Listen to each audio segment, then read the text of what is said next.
নবীজি বলছেন প্রকৃত ধনীকে। সাহাবায়ে কেরাম বলছেন ইয়া রাসূলুল্লাহ, যা টাকা পয়সা অর্থবিত্ত। নবী বললেন না, অনেক লোকের এরকম অর্থবিত্ত আছে কিন্তু তার অভাব জীবনে ফুরায় না, অভাবই তার স্বভাব। আছে না ভাই? চাই আরো চাই, চাই আরো চাই।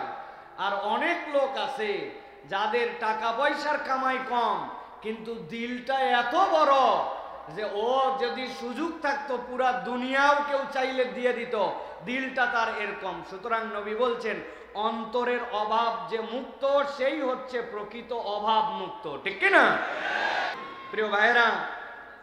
এই যে আমরা কোরআন শোনার জন্য আসলাম, বুঝে থাকলে বলেন তো ভাই, কোরআন শুনলে লাভ আছে না নাই? হয়নি হয়নি, বুঝে বলতে হবে আপনাদেরকে ঠান্ডা মাথায়। কোরআন শুনলে লাভ আছে না নাই? যেই লাভ আছে বললেন, এই লাভ কি কম না বেশি? যেইটা বললেন আছে, যেইটা বললেন বেশি, এইটা কি বুঝে না না বুঝে? জি না, অধিকাংশই দেখবেন এখনই যদি একজনে ধরি ভাই চিল্লায় বলছেন বুঝে, কি বুঝে আপনি বুঝছেন যে এত লাভ আর এত বেশি? বলবে হুজুর আমি বলিনি। আছে না এই পার্টির লোক ভাই?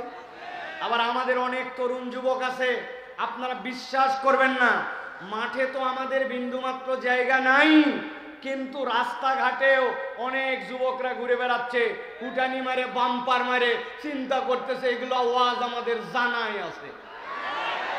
আছে না ভাই? ওদেরকে ঠাসে ধরে যদি জিজ্ঞাসা করেন এই গোসলের ফরজ কয়টা, পিক আপ নিয়ে বলবে কমন পড়ছে। কয়টা? বলে 3টা। বলে কি ঠিক করে বল?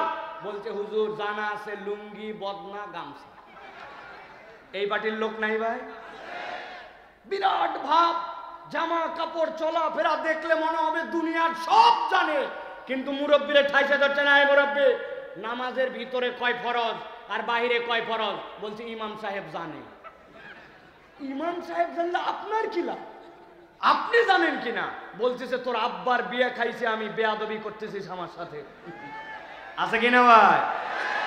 সাভারের এই জায়গায় গার্মেন্ট ছুটি হওয়ার পরে চায়ের দোকান থেকে উনি ইউক্রেন রাশিয়ার যুদ্ধ চালায়, আমেরিকা চলায়, পৃথিবী চলায়, কিন্তু উনাকে যদি বলা হয় বাবা রে আশারায়ে মুবাশশারা যে 10 জন সাহাবী এক বৈঠকে রাসূলুল্লাহ সাল্লাল্লাহু আলাইহি ওয়াসাল্লাম জান্নাতের ঘোষণা পাইছিলেন, এরকম 10টা সাহাবীর নাম বলেন তো, পারবে? অনেক আমাদের আছে ভাই। সুতরাং আমাদের দ্বীন ইসলামের ব্যাপারে জানার আগ্রহ আপনাদের কেন নাই এইটা আমি বুঝি না। আমাদের যুবকরা তরুণরা প্রত্যেক দিন তো এই মাহফিলের আয়োজন হয় না ভাই, বছরে একদিন হয়। আর তুমি রাস্তাঘাটে ঘোরো, তুমি কোরআনের এইটুকুকে মর্যাদা দাও না। তুমি সন্ধ্যার থেকে পাঁপড় খাইলে, সন্ধ্যার থেকে তুমি 12 ভাজা খাইলে, জিলাপি খাইলে, এখন পর্যন্ত যেই ওসিলাই দোকান আসলো ওই ওসিলাই তুমি এখন পর্যন্ত হাজির হলে না, আল্লাহর কাছে তুমি জবাব দিবে কি?